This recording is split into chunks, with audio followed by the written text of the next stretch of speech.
Hello students. आज हम करने वाले हैं इक्वालिटी चैप्टर का part third, issue of equality in other democracies. अब देखो, डेमोक्रेसी का मतलब क्या होता है, सबसे पहले हमें ये जानना चाहिए। डेमोक्रेसी का मतलब होता है लोकतंत्र, जहाँ पर लोगों का शासन होता है। डेमोक्रेसी में जो भी पीपल्स होते हैं, मतलब जो भी उस देश के या उस सिटी के जो लोग होते हैं, वो सुप्रीम पावर होते हैं।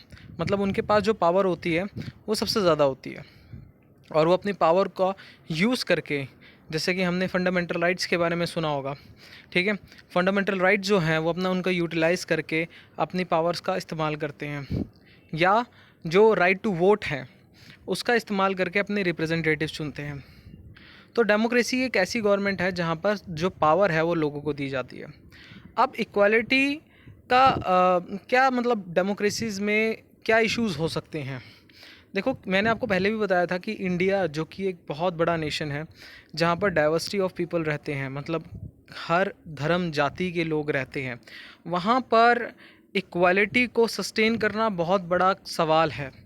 और दिक्कतें भी आती हैं। सिर्फ ये नहीं कि इक्वालिटी को हमने कह दिया कि इम्प्लीमेंट करना है या इक्वालिटी है तो उसका मतलब वो बहुत इजीली इम्प्लीमेंट हो जाएगी, नहीं। इतने बड़े देश में इतने धर्म होने के बाद, इतनी जातियां होने के बाद, कल्चर्स होने के बाद, और वहाँ पर इतने लोग होने जिनकी अलग अलग भाषाएं हैं, उनमें समानता बनाना बड़ा ही मुश्किल है, ठीक है। तो उन इश्यूज़ के बारे में हम पढ़ेंगे। लेकिन सिर्फ ये नहीं है कि ये इश्यूज़ यहीं पे है, इंडिया में ही है, नहीं। अफ्रीका जैसे नेशंस में, यूएसए में, ठीक है, यूएसए की अगर बात करें या किसी भी अदर नेशंस की बात करें, वहाँ पर भी ये इश्यूज़ रहे हैं। इक्वालिटी वहाँ पर भी नहीं थी पहले।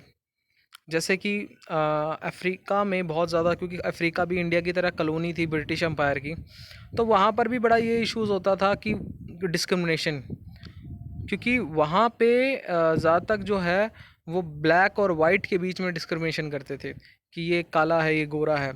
क्योंकि लोग जो थे वहाँ पर वो मतलब थोड़ा सा आप ये कह सकते हैं एरिया का डिफरेंस है कि वहाँ पर सब ब्लैक पीपल हैं, लेकिन वहाँ पर अमेरिकन्स भी आपको काफ़ी मिलेंगे। तो फिर अमेरिकन्स का कलर होता है वाइट।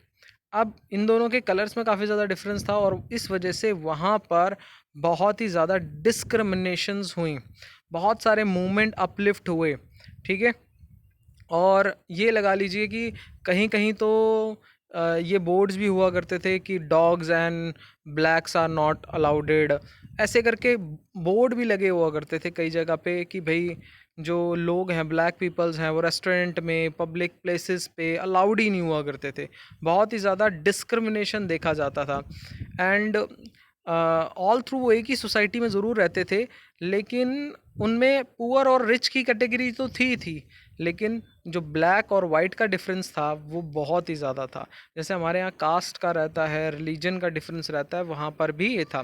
तो वहाँ पर सिविल राइट मूवमेंट भी हुआ, जिसमें वो अपनी आवाज़ भी उठाए, उन्होंने अपनी आवाज़ भी उठाई, उनके साथ इंसिडेंट्स भी हुए। जैसे ये आप देख सकते हैं फ़ोटो, इसमें ये एक बस में बैठे हुए हैं, एक महिला और एक पुरुष, मतलब एक मेल एंड फीमेल बैठी हुई हैं। जो ये महिला है ये ब्लैक है, और जो ये पुरुष मतलब जो मेल है ये है वाइट मैन।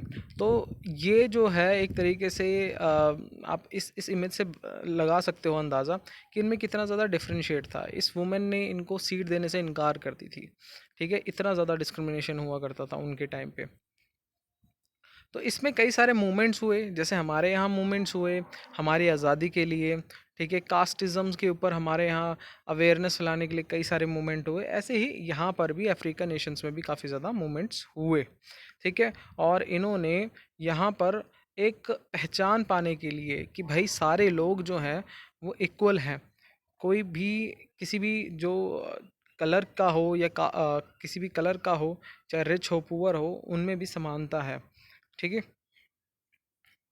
इन्होंने भी जैसे स्कूल वगैरह हमारे यहाँ जैसे नॉन कॉपरेशन मूवमेंट चला था, सिमिलरली वहाँ पर भी इस मूवमेंट में उन्होंने नॉन कॉपरेशन मूवमेंट की तरह ही एक अपना मूवमेंट चलाया, जहाँ पर उन्होंने स्कूल और वगैरह छोड़ दिए थे, अटेंड ही नहीं करते थे वो।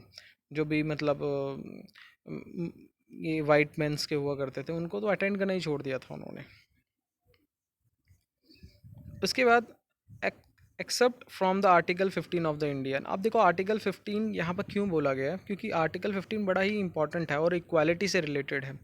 राइट टू इक्वालिटी जो है वो इसमें बताई गई है। Provision of the discrimination on the ground of religion, caste, race, sex और the place of birth. The state shall not discriminate against any citizen on the ground of the religion, caste, race, sex, place of birth, or any of them. No citizen shall, on the grounds of religion, caste, etc., of the birth of the subject to disability, liability, restrictions, or the condition with regard to access to the shop, restaurant, hotels, places of the public entertainment। मतलब इसमें ये चीज़ें ही given है कि जो भी किसी भी कास्ट से हो, कोई भी व्यक्ति हो, उसके लिए कोई भी डिस्क्रिमिनेशन नहीं होना चाहिए, इक्वल है। ठीक है। अब हम हिंदुस्तान में रह रहे हैं, हिंदुस्तान में कोई हिंदू है, कोई सिख है, कोई ईसाई है, कोई क्रिश्चियन है, तो ऐसा नहीं हमने करना कि भाई हिंदू बहुत ऊपर है या कोई और कास्ट बहुत ऊपर है, ठीक है, या कोई कास्ट नीचे है या कोई का रिलीजन नीचे है। ठीक है, नहीं, सब रिलीजन इक्वल है और कॉन्स्टिट्यूशन के आगे इन सारे रिलीजन का कोई भी डिफ्रेंशिएट नहीं कर सकता। ठीक है, वो कहीं पर जा सकते हैं, कहीं पर भी इकट्ठा हो सकते हैं और जो उनके विचार हैं उसको साझा कर सकते हैं। ठीक है। Challenges of the democracy. अब डेमोक्रेसी में क्या क्या चैलेंजेस आते हैं। अब इतना बड़ा देश है, इसको चलाना है तो चैलेंजेस तो आएंगे। ठीक है, चैलेंजेस कैसे कैसे आ सकते हैं। अब यहाँ पे हम बात कर रहे हैं आइडिया की। ठीक है, आइडिया किसकी, इक्वालिटी की। ठीक है, अब उस इक्वालिटी को कैसे हम एक मेन ग्राउंड लेवल पे उतार सकते हैं। ठीक है, कि हर पर्सन को इक्वालिटी मिले और उसकी डिग्निटी मेंटेन रहे। और ये काम बड़ा ही मुश्किल है। मतलब ऐसे हम सिर्फ चैप्टर के रीडिंग करके हमें इक्वालिटी नहीं समझ आ जाएगी। इक्वालिटी तब समझ आएगी जब हम आसपास के लोगों के साथ इक्वालिटी करेंगे। हमें पता है कि ये इंसान गरीब है या ये बेचारा सक्षम नहीं है किसी चीज़ को पाने के लिए, हासिल करने के लिए, तो हमें उसको भी रिस्पेक्ट देनी चाहिए। ज़रूरी नहीं कि हम उसी पर्सन को रिस्पेक्ट दें जो कि बहुत रिच है, नहीं, उस पर्सन को भी रिस्पेक्ट देनी चाहिए जो कि गरीब है, क्योंकि वो भी एक इज़्ज़त का अधिकारी है। ठीक है, उसको भी एक इज़्ज़त मिलनी चाहिए, हमारे कॉन्स्टिट्यूशन में गिवन है। और हम किसी को अगर इज़्ज़त देंगे तो वो भी हमें रिवर्ट में इज़्ज़त देगा। ठीक है, मतलब हम अगर किसी को रिस्पेक्ट देंगे तो वो भी हमें रिस्पेक्ट देगा। ठीक है, तो ये जो इश्यूज़ हैं ये हमारी जो सोसाइटी है उसमें काफ़ी लंबे समय से है और होप्स हो कि आने वाले समय में इसमें बदलाव आए, क्योंकि हमारी जो आने वाली पीढ़ी है वो एजुकेशन के प्रति काफ़ी ज़्यादा सीरियस है और एजुकेशन सबको प्राप्त हो रही है, मिल रही है एजुकेशन, तो इससे काफ़ी ज़्यादा चेंजेस अभी भी देखने को मिल रही हैं सोसाइटी में। सो यहाँ पे हमारा ये चैप्टर होता है ख़त्म।